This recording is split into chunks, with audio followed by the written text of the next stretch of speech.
In order for them to move this plane, they have to remove the wings, and to do that, they have to crawl into this small hole in the cargo hold and remove over 300 bolts for each wing, and it takes about a few hours to just remove one wing. Both Holiday Park and Silverwood golf courses driving ranges are officially open from 9 a.m. to 7 p.m. every day, weather dependent.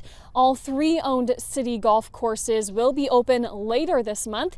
If you want to book a driving range, it is first come, first serve, and it's already pretty busy here, and Holiday Park expects things to be picking up as temperatures get warmer. Nicole Healey, Global News. Eid is a time of family, friends, and celebration, and the end of a month of daily fasting. But as conflict continues between Israel and Hamas, the feeling of community here is stronger than ever. Experts say there is a lot of good that can come from restricting phone use in schools.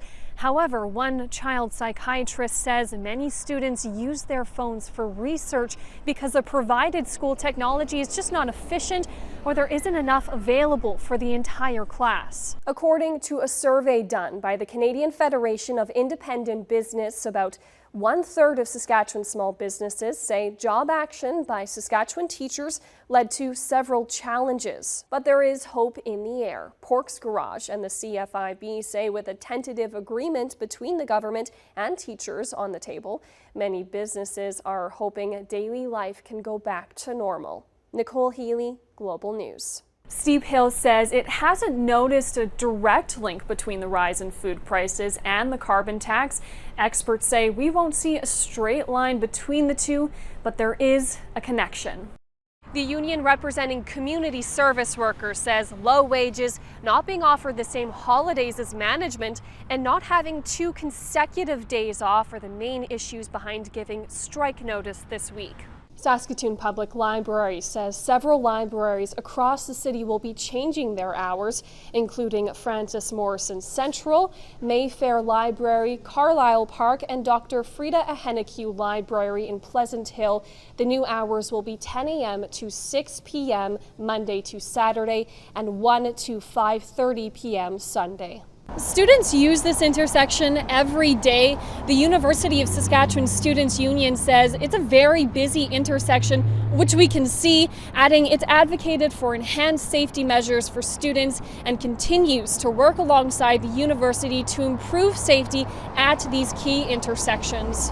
A few customers we spoke to were a little worried about what data may have been breached. A computer science expert says it's still too early to tell exactly what happened. The provincial government tells Global News it supports helping people in recovery and does not fund drug consumption sites. The province says it provided $2.2 million for Prairie Harm to deliver outreach and in-home and supportive living programs. Prairie Harm says it will continue fundraising to keep the center open. Nicole Healey, Global News.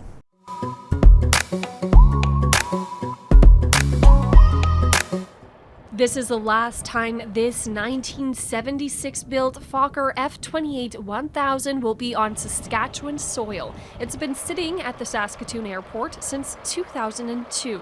This particular aircraft was the 25th anniversary aircraft for the airline, and it was originally done in a polished aluminum fuselage with Canadian Airlines tail. The airplane is heading to its forever home in Lethbridge, the hometown of Time Air Historical Society. With this one gone, the former Time Air and Canadian regional fleets in Saskatoon is now down to 10 aircraft, which will never fly again. There is no way to remove these aircraft unless you do exactly what we're doing. Eventually, what's left of the fleet will be scrapped here in Saskatoon. The Society is on a mission to save as many Canadian regional planes as they can and create an aviation museum. The aircraft will be unique in that it will be a fully accessible aircraft, so you'll be able to go into the cabin, into the cockpit.